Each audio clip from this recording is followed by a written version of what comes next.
Okay, so as we think about the many guest speakers and experiences that we've had in med careers, sometimes kids really start to wonder what their next steps are. In fact, sometimes at this point in the class, kids are maybe even more confused and they feel like they need to make a decision about the rest of their life right now when they're a senior in high school. But that is not true. And that's what I'm going to talk to you about right now. As you're thinking about how will you choose and get the right career, it's okay not to know yet.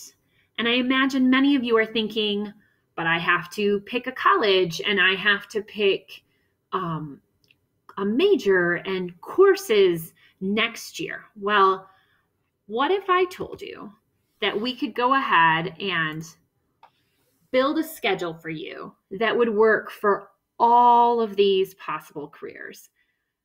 Different kinds of doctors, dentists, ophthalmologists, nurses, PAs, veterinarians, researchers, and of course, I would love it if some of you became science teachers. And all of those people can have the exact same schedule their first and second year of college. And many of the classes later on are the same as well. And that really helps keep doors open for you if you don't know what you want to do yet. And that's fine. Most people don't really know what they want to do yet when they are 17 or 18 years old. So here's that example schedule. In fact, this was pretty similar to my schedule in college, and it works for pre-med students. The early classes work for nursing, but students who are in nursing school during their undergrad, their sophomore, junior, senior years end up being assigned to them in that nursing school. And we'll talk about that in a few minutes.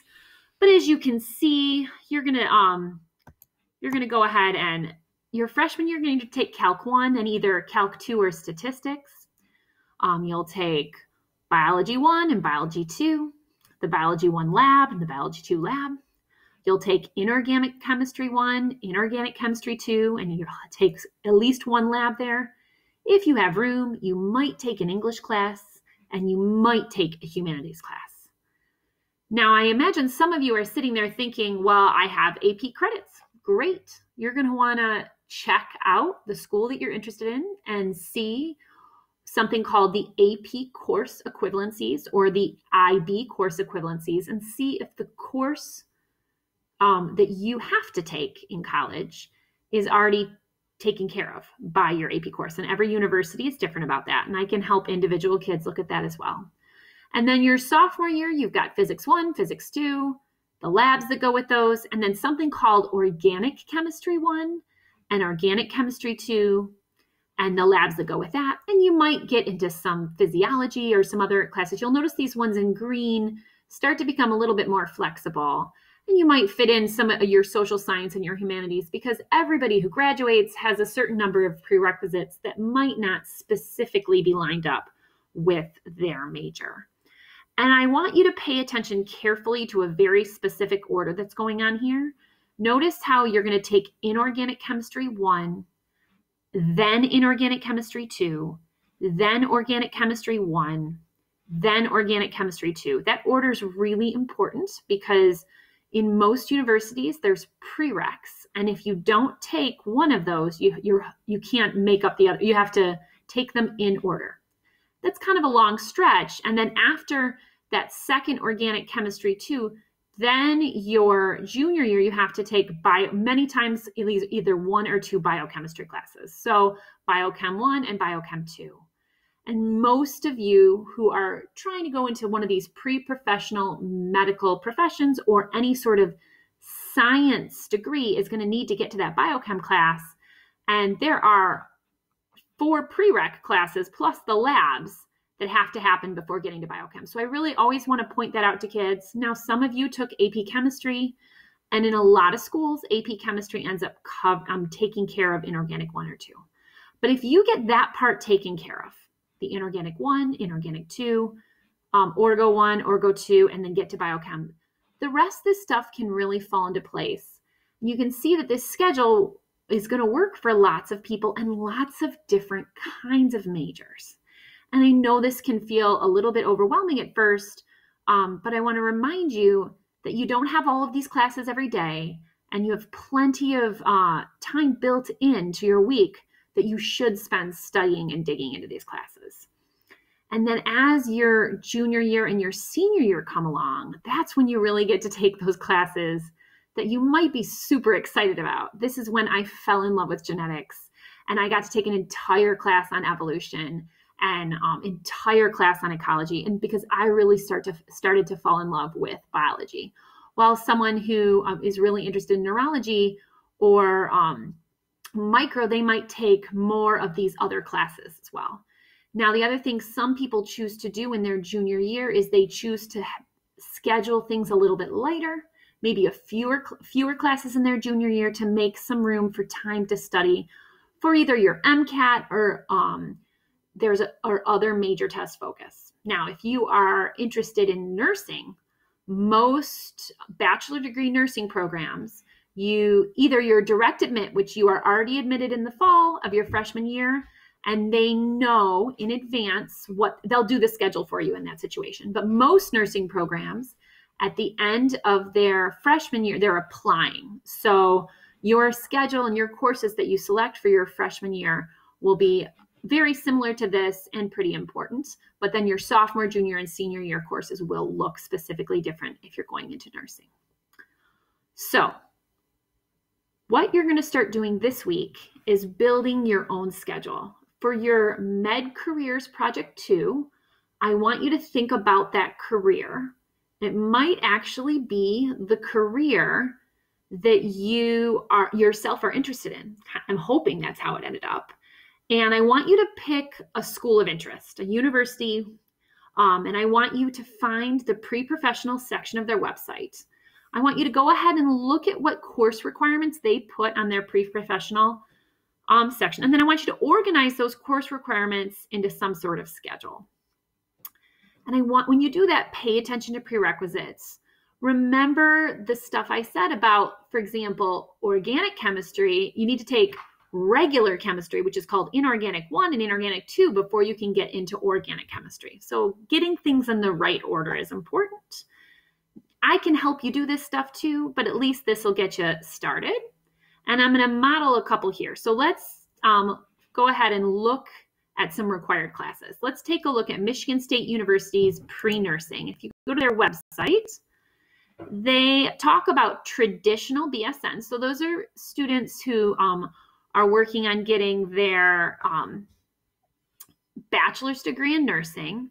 And there talks about admissions. What does it take to get into their BSN program? Well, they've got some information about what they want, and they want to say, and they tell you a little bit about Michigan State's pool. At the end of the freshman year in the spring, the average GPA of the students that got into their nursing program in spring of 2019 was a 3.84. So it gives you a little idea of what kind of GPA they're looking for, and that they took about 120 kids each year.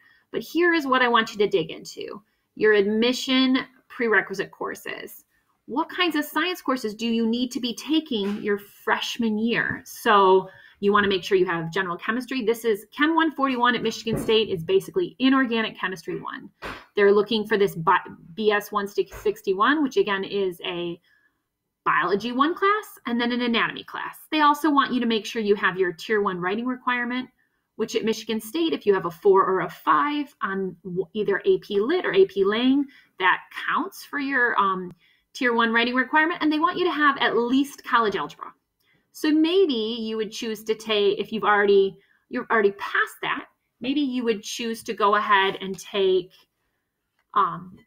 statistics instead, statistics for scientists. So that's an example of, I might look into this and build a freshman schedule for if I'm going into nursing.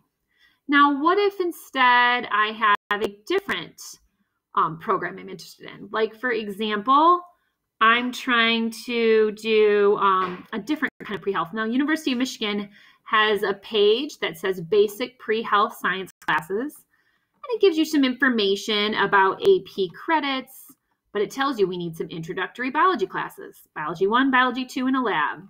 It needs inorganic chemistry classes, and again, a lab, and U of M gives you some information about some AP credits. It also talks about physics. We need physics 1, physics 2, and a lab. and then it gives you some choices in getting into biochemistry. Now, the interesting thing is, in order to get to biochemistry, you have to have the organic classes. And it also talks about English and math and specifically taking statistics. And they give some tips about some possible but not required non-science classes you might be interested in. But they aren't telling you a major. They're listing possible classes. And so you're still left to kind of decide on a major. So I think it's useful to pick a major where you can fit those requirements in. And so if you go ahead, let's take, for example, Michigan State University's majors. There's a whole bunch of choices here, tons and tons and tons, and you can look around at what you're interested in. But you guys know me. I love genetics. So maybe I'd click on G for genetics. And I don't want to pick a master's or a doctoral program. I want an undergraduate program. Look at this, genomics and molecular genetics. Let's see if that looks interesting. Looking good. Oh, they review the courses. And then as I scroll through this document, there's going to be a lot of front matter here. But as you keep scrolling, it gives you a list of all the classes you have to take. And lo and behold, they're going to give some things like they're going to tell you need to take biochem 1 and 2, or you need to take comprehensive biochem. Gives you some choices. I have to do one or the other. Well, pre-med kids need to take biochem. And look, there's the biology classes, and it gives you some choices. You can take biology regular, biology honors, or biology at Lyman breaks, but you got to take biology. And then looks like there's more biology. Look, inorganic, which is general chemistry 1, general chemistry 2 in the labs. Orgo 1, Orgo 2 in the lab. And then look at all this super fun stuff. A class called Fundamental Genetics. Oh, but then we get into Physics 1, Physics 2 in the labs. Calculus 1, and then you have a choice between Calculus 2 and Statistics. Does this sound familiar? So many of these science majors have the exact same requirements. It's only when you get to the very end, to the 300 and 400 level classes, which you're taking in your junior and senior year, that you actually are taking these kind of specialty classes that are specific to your major. And so that really opens up a lot of doors for you. If you take a really generic sort of science schedule your freshman and maybe your sophomore year, it means you can change your mind and you don't have to make a decision about the rest of your life right now. And it also means that you can think about other kinds of experiences that will help you figure out what you really want to do. Things like volunteer hours, job experiences, making sure you have some fun along the way. Wouldn't it be great if one of your jobs or one of the things that you volunteered in actually was fun for you? That might tell you something about whether or not this is a job that you want to do for the rest of your life. So play around, try to build a schedule for your career project 2, but maybe also try to build your own schedule if career project 2 isn't based on a career that you're actually that interested in.